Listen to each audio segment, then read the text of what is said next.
Good morning आप सबको, जितने भी एपीजी क्लासेस के व्यूवर्स हैं, जो नहीं भी हैं, आप उन सबको भी मेरा सुप्रभात। बहुत बहुत आप सबका आभारी हूँ। आप सब मोटिवेशन वीडियो लाइक करते हैं। जैसा कि हम सबको पता है, हम आज रविवार है, तो हम सब जैसा कि मैं आप सबको हर रविवार को एक मोटिवेशन क्लास देता हूँ, जो कि बहुत ही महत्वपूर्ण पुस्तक हम पढ़ रहे हैं, जो कि हर वर्ग के लिए ज़रूरी है, जिसका नाम है सफलता के सूत्र। हम लोग पढ़ रहे हैं, या सफलता के 7 सूत्र साधन। तो हम लोग इसके 3 लेक्चर्स पढ़ लिए। आज हम चौथा लेक्चर पढ़ेंगे। जितना मैंने थर्ड वाले में पढ़ा था, आज हम उसके आगे कंटिन्यू करेंगे। ठीक है, तो आप सबको अगर अच्छा लगे तो ज़रूर पूरा वीडियो देखें, क्योंकि ये पुस्तक अपने आप में संपूर्ण है, यदि हमें सफलता के सूत्र जानने हों। बाकी अन्य पुस्तकों को हमें जानने की ज़रूरत नहीं है, ये पुस्तक ही अपने आप में पूर्ण है, तो इसकी आप चिंता न करें। और आप किसी भी क्षेत्र में सफल होना चाहते हैं तो इस पुस्तक को ज़रूर पढ़ें, चाहे वो किसी भी वर्ग का हो, चाहे वो विद्यार्थी जीवन में हो, चाहे प्रौढ़ावस्था में, चाहे युवावस्था में। तो आप सब अगर किसी भी क्षेत्र में सफल होना चाहते हो तो इस पुस्तक को ज़रूर पढ़ें, और अन्य लोगों को भी बताएं जो लोग नहीं जानते हैं इस पुस्तक के बारे में। अगर आप देखते हैं वीडियो तो ज़रूर दूसरों लोगों को भी शेयर करें, जिससे उनको भी सफलता का मार्ग पता चले और सफलता के सूत्र जान पाए, जिससे उनका जो सफलता का मार्ग है आसान हो जाए। ठीक है, तो आइए हम लोग आगे पढ़ते हैं।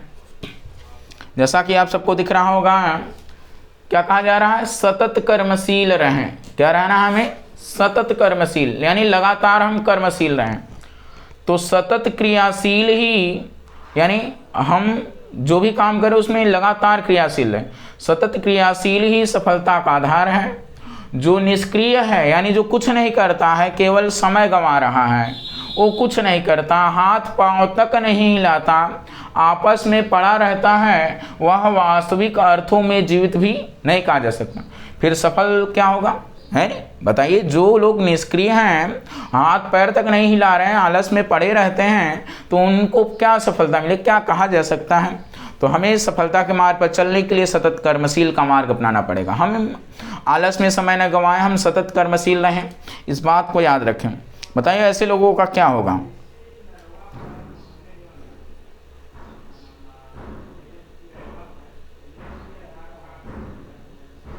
चलिए देखो, तो यह ठीक है कि सफलता का प्रारंभ मनुष्य के आंतरिक जीवन में ही होता है।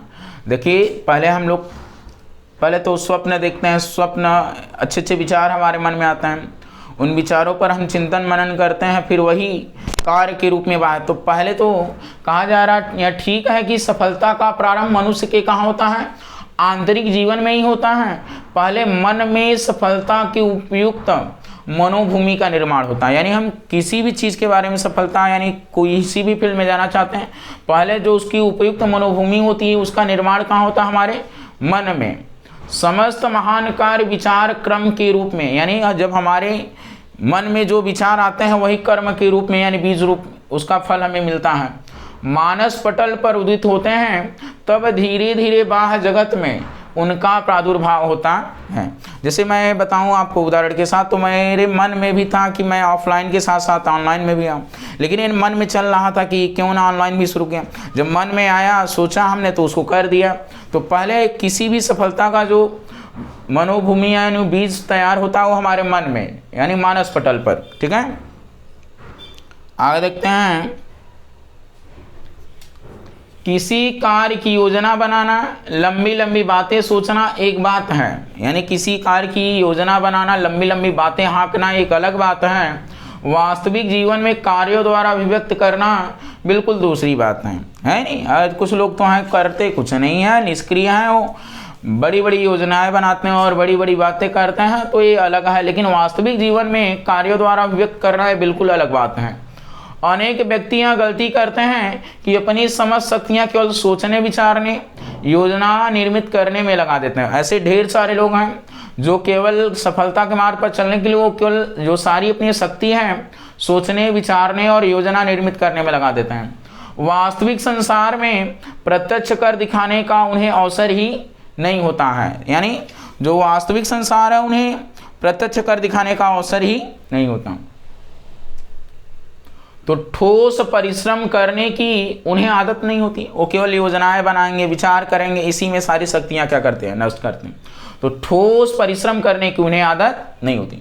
वे हाथ पांव के कार्य से दूर भागते हैं, यानी वो ऐसा सोचते हैं कि हमें हाथ पांव नहीं हिलाना पड़े किसी कार्य में। बातें हजार बनाएंगे किंतु काम रत्ती भर न करेंगे। देखिए कितनी अच्छी बात कही जा रही है। संसार में अब हमें देखना है कि हम किसमें से बनना चाहते हैं, कौन बनना चाहते हैं। संसार में इतनी आवश्यकता बातचीत, योजनाओं, जवानी जमा खर्च की नहीं है जितनी कार्य की। तो जितना योजना और बातचीत की नहीं हो, जितना हमें कार्य की जरूरत है। जो विचार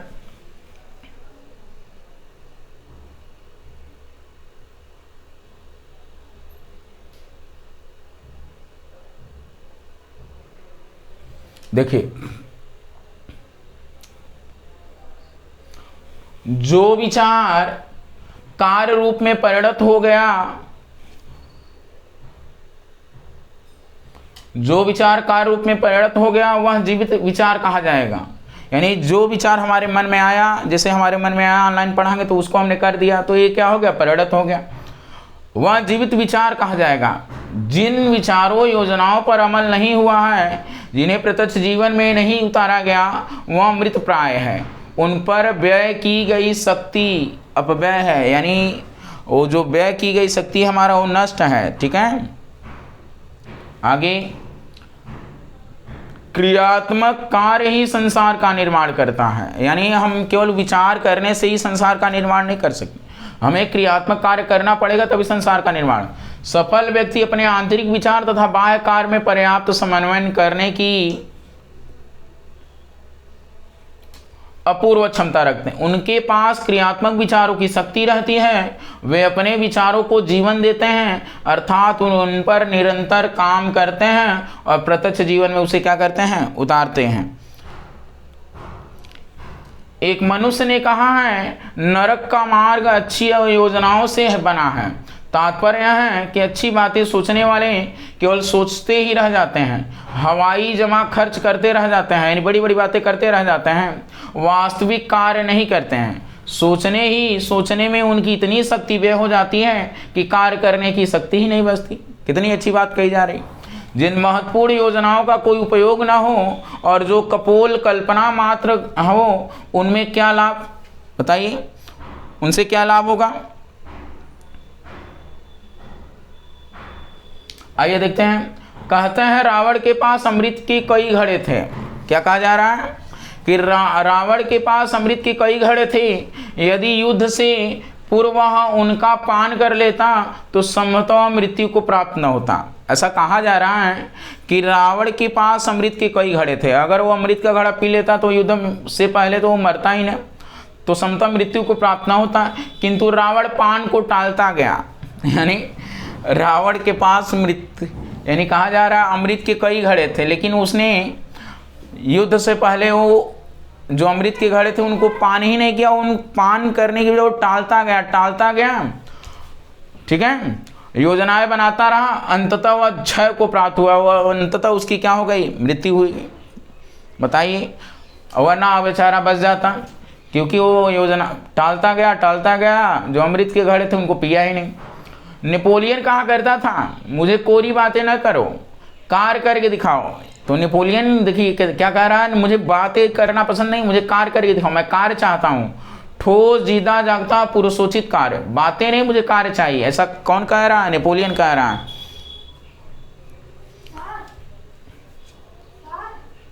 क्या जी, अभी हम पढ़ा रहे हैं, अभी बैठो। पर उपदेश, हाँ अभी बाद में, पर उपदेश कुशल बहु तेरे, यानी पर उपदेश बहु कुशल तेरे, इस कथन में भी कार्य की महत्ता और उसके ऊपरी उपदेश की मूर्खता पर व्यंग्य है। दूसरों को उपदेश देना, बड़ी बड़ी बातें बनाना, आजकल उपदेश देने वाले बहुत पड़े, वो तो ज़िंदगी में अपने कुछ नहीं करते हैं और दूसरों को बहुत बड़ी बातें बताते हैं, उपदेश बता देते हैं, ऐसा करो वैसा करो। यह कहने वाले आपको अनेक साधु संत ढोंगी मिलेंगे, तो ऐसे लोग साधु संत ढोंगी मिल जाएंगे। भगवा वस्त्र धारण कर सरल प्रकृति के नागरिकों को मूर्ख बनाना कितना सरल है, देखिए। लेकिन जहां वास्तविकता का प्रश्न है, ये उपदेशक दिखावटी नेता अपने असली स्वरूप में प्रकट हो जाते हैं। अनेक चोर, गठकंटे, खुफिया पुलिस वाले उपदेश का बहाना बनाए डोलते रहते हैं। आवश्यकता इस बात की है किसी के उपदेश या विचार ग्रहण करने से पूर्व उसके प्रत्यक्ष कार्यों को भी देखा जाए। आजकल बच्चे इतनी, खास तौर से मैं देख रहा हूँ जो टीचर हैं उनको बड़ी बार, वो ऐसे टीचर हैं जो कभी ज़िंदगी में वो काम खुद नहीं किए हैं, लेकिन बच्चे तो भोले भाले होते हैं, उनके बहकावे में आ जाते हैं। आप किसी पर, यानी कोई भी वर्ग का हो व्यक्ति, चाहे वो साधु संत हो चाहे टीचर हो, आप उसके पूर्व कार्यों को देखो, उसने जीवन में कुछ ऐसा किया है जिससे हम उससे प्रेरणा ले सकें या उसके उपदेशों को मान सकें। आप अंध विश्वासी न बने, किसी की कही गई बातों में तुरंत ना आ जाएं, इस बात को ध्यान रखें, वरना आपके साथ धोखा होगा। उपदेश बनाना तो पूर्व उसके प्रत्यक्ष कार्यों को भी देखा जाए, परखा जाए, जो कार्य की कसौटी पर खरा उतरे। ठीक है, जिसके नियम आचरण की भित्ति पर खड़े हो, उसी कर्म मार्गी के विचार ग्रहण किए जाए। और जो खुद ही जिसका आचरण नहीं सही, अगर वो उपदेश दे रहा उसकी बातों को मानेंगे तो बताइए कैसे। तो आपको भगवान ने विवेक दिया है कि कौन कैसा है, जरा उसके कार्यों का भी प्रत्यक्ष आप लोग अवलोकन करें। ठीक है ना। इच्छाओं का सागर जब हिलोरे लेता है तब वह कल्पना समस्त मादक आकर्षण के साथ अनेक बात कहता है। हम कल्पना के लंबे हाथों से संसार का सब कुछ पकड़ लेना, यानी कल्पना करके हम संसार का सब कुछ पकड़ लेना चाहते हैं। संसार की कठोर चट्टानों का, जिन पर सृष्टि के अगणित व्यक्तियों की सुकुमार महत्वाकांक्षाएं टूट चुकी हैं, हमें ज्ञान नहीं रहता। कामनाएं नित्य ही हाथ पसारा करती हैं, पर संसार की सीमाएं और हमारी मजबूरियां हमें जहां की तहां रहने देती हैं। कामनाएं उतनी ही सिद्ध होती हैं जितनी कर्म में परिवर्तित हो जाती हैं, वरना हम कितना भी विचार कर ले, संसार को अपने पास सोच ले, तो ऐसा कभी नहीं होगा। जितने भी विचार हमारे मन में, उसको हम कर्म के रूप में परिणित करेंगे, तभी वो कामनाएं हमारी पूरी होती हैं, वरना वो विचार रूप में ही हमारे भीतर पड़ी रहेंगी, वो कामनाएं कभी परिणित नहीं होंगी। तो इस बात को जरूर हम सोचे भी, और सारी योजनाओं को बनाने, सोचने, विचारने में ही सारी अपनी शक्ति बर्बाद न करें, जिसे कार्य करने के लिए हमारे पास शक्ति ही ना रहे। तो ऐसे आप ना बने, मेरी आशा आप लोग ऐसे नहीं होंगे। आप सब जरूर अच्छा बनने का प्रयास करें, सतत कर्मशील रहें और किसी के बहकावे में ना है। आप जरा उसके, अगर कोई आपको उपदेश दे रहा, बड़ी बड़ी बातें बता रहा, तो आप जरा उसके प्रत्यक्ष आचरण और उसके कर्मों को देखें। उसने कुछ ज़िंदगी में ऐसा किया है जो ऐसी बातें बता रहा है, या तो उसको हम माने। ठीक है।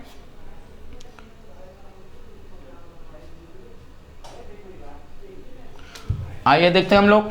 जब तक जीवन में अनुभवजन्य ज्ञान की कमी है, यानी जब तक आपके जीवन में अनुभवजन्य ज्ञान की कमी है, तब तक मनुष्य सपनों के मनोरम लोक में विहार करता रहा, यानी सपनों की दुनिया में विहार करता, घूमता रहता है।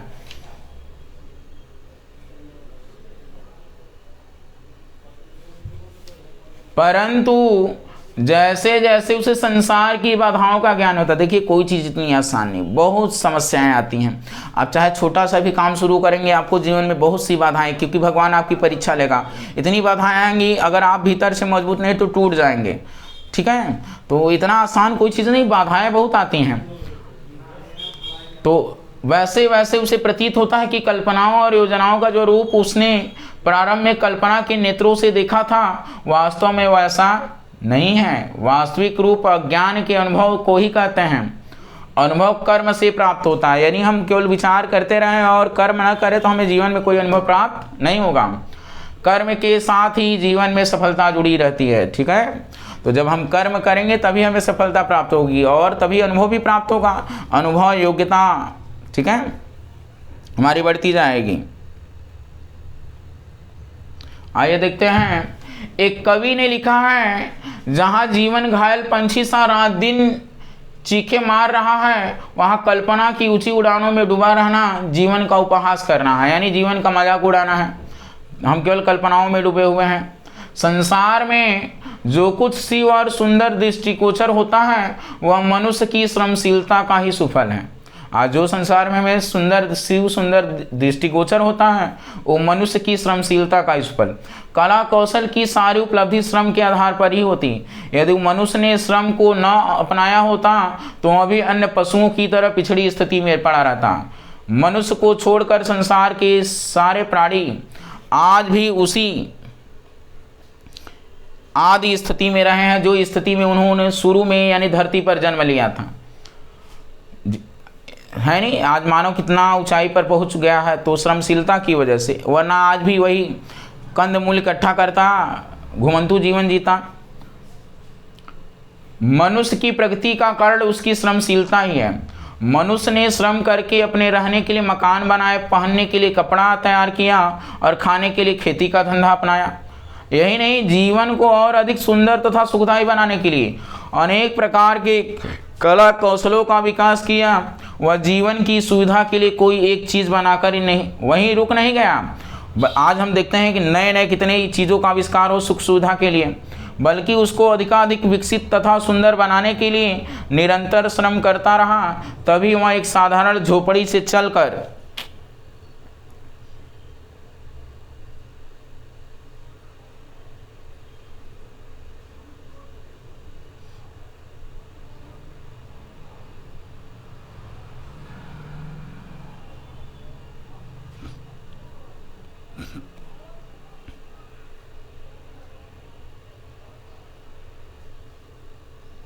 आगे देखते हैं हम लोग।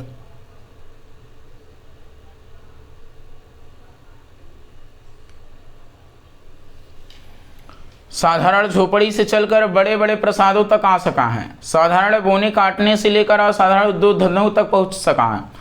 नग्नता ढकने से लेकर परिधानों यानी कपड़ों का निर्माण कर सका है। इतनी प्रगति तथा उन्नति मनुष्य अपनी श्रमशीलता के बल पर ही कर सका है। आज हम चारों ओर देखते हैं कितनी भौतिक उन्नति हो रही है, तो किसकी देन है? मनुष्य की श्रमशीलता का। आगे देखते हैं, यदि रहन सहन की साधारण सुविधाओं को निर्मित करके मनुष्य वहीं रुक जाता और अपनी श्रमशीलता का परित्याग कर देता, तो वह इतनी उन्नति किस प्रकार कर सकता था। और अब अभी जिस दिन मनुष्य अपनी श्रमशीलता को छोड़ देगा, बना हुआ संसार क्या होने लगेगा? बिगड़ने लगेगा। महल टिलकाएं खंडहरों में बदलने लगेंगी। पट परिधान पत्तों और छालों तक लौटने लगेंगे। जैसे पहले कपड़े नहीं थे तो लोग छाल लपेटते थे, पत्ते लपेटते थे। अगर आज मनुष्य श्रमशीलता छोड़ दे तो फिर वही दशा में आ जाएगा और सुंदर बनैली वस्तुओं तक सीमित होने लगेंगे। आशा यह है कि श्रमशीलता त्यागते ही संसार आदिकालीन वनचरता की ओर पुरोगामी होने लगेगा। जैसे वन में जीवन व्यतीत करता था उसी प्रकार हो जाएगा।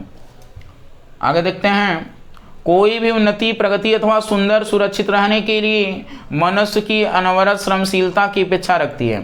आज भी हजारों लाखों खंडहर ऐसे पाए जाते हैं जो मनुष्य की श्रमशीलता की गवाही देते हैं। उसके आलस्य और उदासीनता पर आंसू से बहा रहे होते हैं। ठीक है, कितनी अच्छी बातें कही जा रही हैं।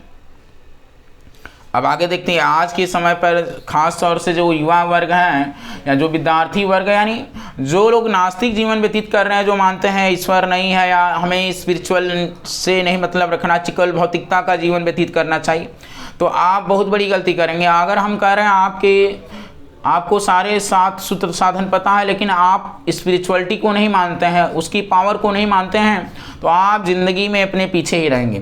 तो आप स्पिरिचुअलिटी से जुड़े और उसको माने, साधना करने का भी प्रयास करें। देखिए, मैं बता दूं, मैं तो गायत्री साधना करता हूं और कई सालों से कर रहा हूं, तो उसका इतना बड़ा प्रभाव है। जो मैं सोचता हूं कोई काम वो तुरंत हो जाता है, उसके लिए योजनाएँ बन जाती हैं। और बाकी लोग तो सोचते रहते हैं हमारे साथ कि कभी आज तक वो सात जन्म उन्हें मिल जाए तभी वो नहीं कर पाएंगे। तो ये आप लोग इस चीज़ पर भरोसा करें, स्पिरिचुअलिटी की ताकत को समझें। जो महापुरुषों ने इतने बड़े बड़े काम किए हैं वो किसकी बदौलत कर पाए हैं? वो केवल एक मात्र जो पावर था उनके पास, स्पिरिचुअल पावर। ना तो वो बहुत शरीर से हट्टे कट्टे थे, ना तो उनके पास बहुत धन था। वो केवल मनोबल आत्मबल की वजह से और स्पिरिचुअल पावर उनकी गुरु की ताकत थी, जो आज इतना बड़ा वो काम कर पाए और हम सबके प्रेरणा बने हुए हैं। ठीक है, तो आप लोग महापुरुषों की जीवनी पढ़ें, उनसे सीखें कि महापुरुषों ने भी गायत्री मंत्र का सहारा लिया इस संसार में अपना स्थान बनाने के लिए, या जो उन्हें कार्य करना था वो कर पाए। वो उसमें उसकी जो बहुत बड़ी उपलब्धि या देन है वो महामंत्र गायत्री की है। अगर आप भी इस महामंत्र का प्रतिदिन जाप करते हैं तो आपके भीतर इतना बड़ा परिवर्तन होना शुरू हो जाएगा कि आप कल्पना भी नहीं करेंगे कि मेरे साथ क्या हो रहा है। ऐसा लगेगा कि मेरा नया जन्म हो रहा है। आपका शरीर तो वही रहेगा, लेकिन आपके भीतर का जो सॉफ्टवेयर है, विचार हैं उसकी प्रोग्रामिंग है पूरी बहुत अलग तरीके से बदल जाएगा। आपको कुमार्ग से हमेशा सतमार्ग की ओर ले जाएगा, आपकी बुद्धि को श्रेष्ठ मार्ग पर चलाने का प्रयास करेगा ये महामंत्र गायत्री। तो आप सबसे मेरा अनुरोध है, कृपया जीवन का 10, 15, 20 मिनट जो भी जितना भी आपके पास वक्त हो आप लगाएं, आपको इसका बहुत बड़ा फल मिलेगा। ठीक है, आइए हम देखते हैं।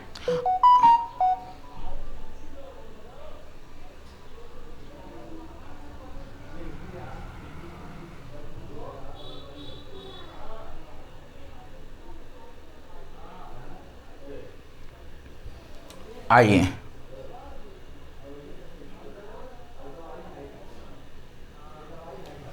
आध्यात्मिक और अनवरत श्रम जरूरी है।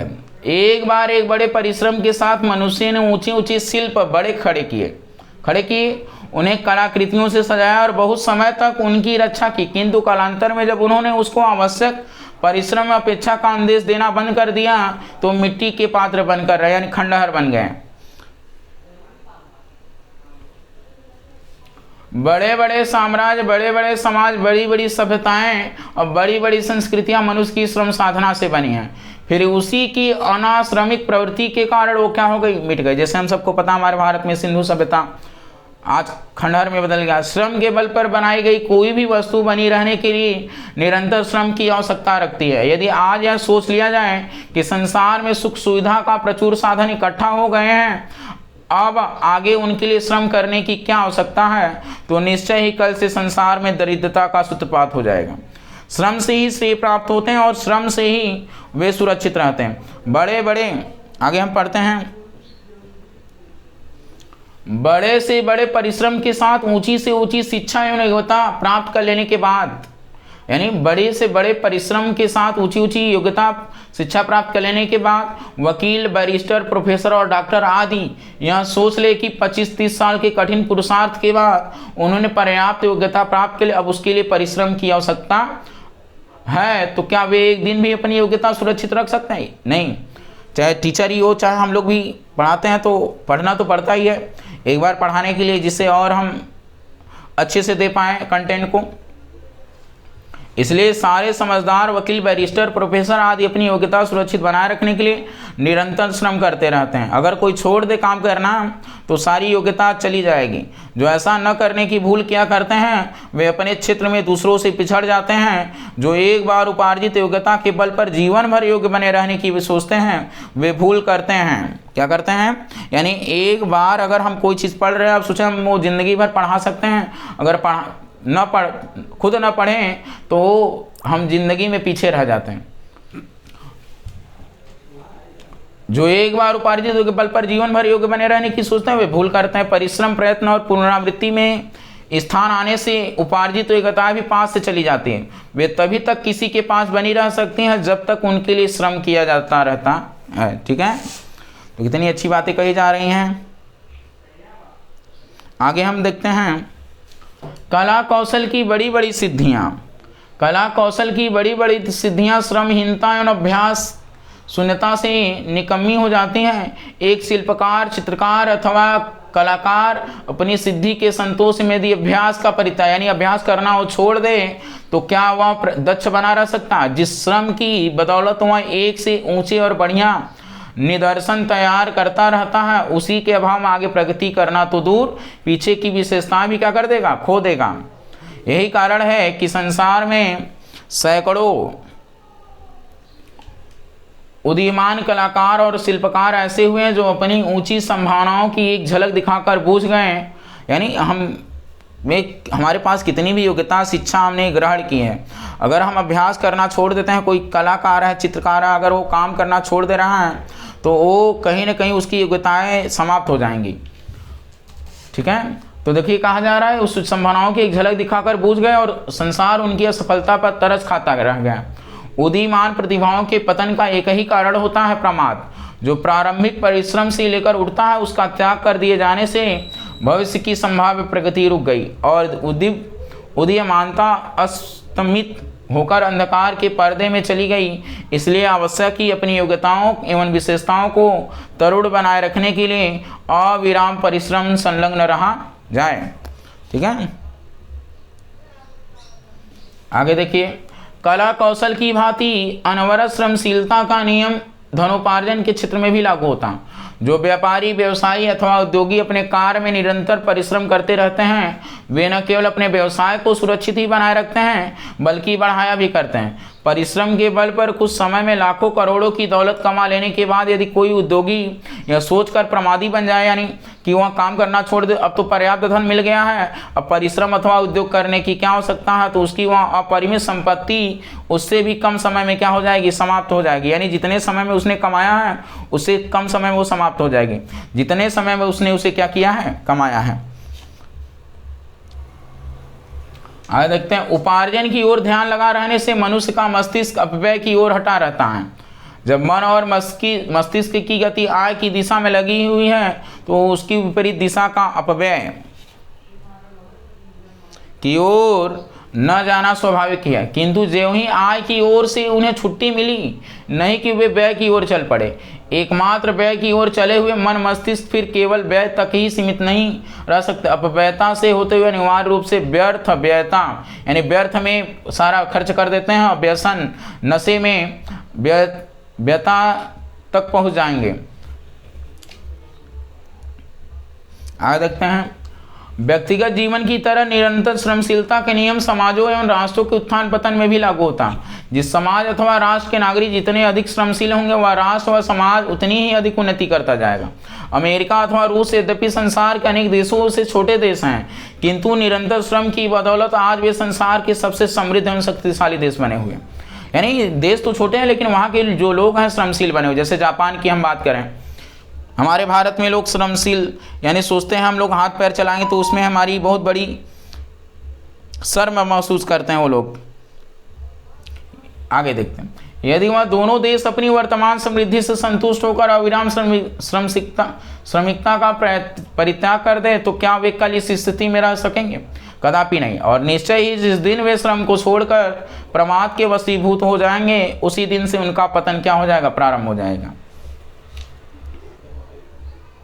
इसलिए क्या व्यक्ति और क्या राष्ट्र जो भी अपनी उन्नति चाहता है और अपनी वर्तमान उपलब्धियों को भविष्य में सुरक्षित रखना चाहता है वह अविरत परिश्रम का महामंत्र अपनाकर आलस्य एवं प्रमाद के अभिशाप से सदा क्या रहे, दूर रहे। अगर हम सोच रहे हैं हम तो संतुष्ट हो जा रहे हैं, अब हमें कुछ करने की जरूरत है, ये गलत है। हम अपनी जो कमाई हुई संपत्ति उसको सुरक्षित नहीं रख पाएंगे। कहना न होगा कि जिस प्रकार भारतवासियों ने अविरत संघर्ष के बल द्वारा जिस स्वाधीनता को उपलब्ध किया यानी स्वतंत्रता प्राप्त किया है उसे सुरक्षित रखने और समृद्धि का रूप देने के लिए उन्हें अखंड पुरुषार्थ करना होगा, अन्यथा न तो स्वतंत्रता की रक्षा कर पाएंगे और न समृद्धि और शुभ दर्शन कर पाएंगे। इसी प्रकार निजी जीवन में हर व्यक्ति को नई सफलता पाने और उन्हें सुरक्षित रखने के लिए अनवरत श्रम आवश्यक होता है। ये तो राष्ट्र देश की बात की ही जा रही है, लेकिन व्यक्तिगत जीवन में भी हमें अपनाना चाहिए कि हम अनवरत श्रम करते रहें और अपनी योग्यता बढ़ाते रहें। हम कितने भी शिक्षा ग्रहण कर लें, कितनी भी ऊंची योग्यता प्राप्त कर लें, लेकिन ज़रूर अभ्यास करते रहें, उसमें नई नई चीज़ें सीखते रहें, ऐड करते रहें। ठीक है, आगे देखिए क्या कहा जा रहा है, पुरुषार्थी बने और विजय श्री प्राप्त करें। वेद भगवान का कथन है, कृते में दक्षिणे हस्ते जयो में सभ्य आहितः गोजित भूयासम स्वजीद धनंजयो हिरण्य जीतः।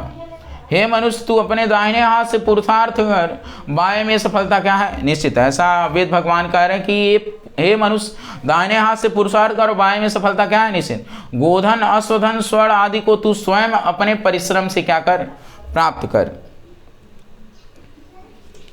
सामाजिक, राजनैतिक, आर्थिक और आध्यात्मिक क्षेत्र में मानवीय सफलताओं की संभावना इतनी अधिक है कि उनका उल्लेख नहीं हो सकता। अपनी शक्तियों को विकसित करके मनुष्य अपनी भौतिक उन्नति कर सकता है। जो वस्तु इन सब के लिए अपेक्षित हो मनुष्य का पुरुषार्थ, अपनी शक्तियों की पहचान और उनका सदुपयोग। जहाँ मनुष्य के पुरुषार्थ ने साथ दिया वहाँ अनेक विघ्न बाधाओं में, तीव्र विरोधों में भी उसकी जीत हुई है। पुरुषार्थ सफलताओं का जनक है। तो सफलताओं का जनक किसको माना जा रहा है, पुरुषार्थ को।